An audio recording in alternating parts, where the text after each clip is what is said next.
ஒரு குருகுலத்தில் குரு சீடர்களுக்கு பாடம் நடத்திட்டு இருந்தார். வகுப்பு முடிஞ்சதுக்கப்புறம் பாடத்தில் ஏதாவது சந்தேகம் இருந்தால் கேளுங்க அப்படின்னு சொன்னார். அப்போ ஒரு சீடன் எழுந்து, குருவே, இந்த உலகம் நல்லதா இல்லை கெட்டதா அப்படின்னு கேட்டான். அதுக்கு அந்த குரு அவனை பார்த்து, நீ பூனை பார்த்துருக்கியா? பார்த்துருக்கேன் குருவே. அந்த பூனையோட பற்கள் நல்லதா கெட்டதா அப்படின்னு கேட்டார். இந்த சீடனுக்கோ ஒன்றும் புரியலை. என்னடா, நாம ஒரு கேள்வி கேட்டா இவர் அதுக்கு பதில் சொல்லாம எதிர்கேள்வியா கேட்குறாரே அப்படின்னு குழம்பி போய் நின்னான். அதை பார்த்த குரு, நான் கேட்ட கேள்விக்கான பதில் தான் நீ கேட்ட கேள்விக்கும் பதில்.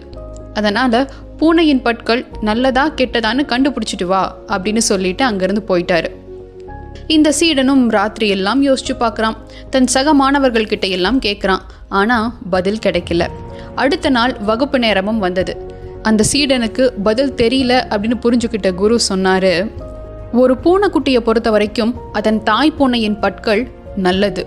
ஒரு குட்டி தன் தாயை சார்ந்து இருக்கும்போது அந்த தாய் தன் பற்களாலேயே அந்த குட்டியை மென்மையாக அதுக்கு வலிக்காமல் கவ்விட்டு போகும்.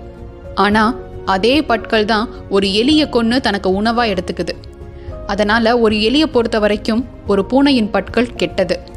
அதாவது அது நல்லது தான், ஆனால் கெட்டதும் கூட. இதுதான் உன் கேள்விக்கான பதிலும். இந்த உலகத்தில் இருக்கிற எல்லா விஷயத்திலையும் நல்லதும் இருக்கு, கெட்டதும் இருக்கு. அவங்க நடந்துக்கிற விதத்தை பொறுத்து இந்த உலகம் சில சமயம் நல்லதாகவும் சில சமயங்களில் தீயதாகவும் காட்சியளிக்கும் அப்படின்னு சொன்னாராம். அதனால நல்லதையே செய்வோம், எல்லாம் நல்லதாகவே நடக்கும். நன்றி.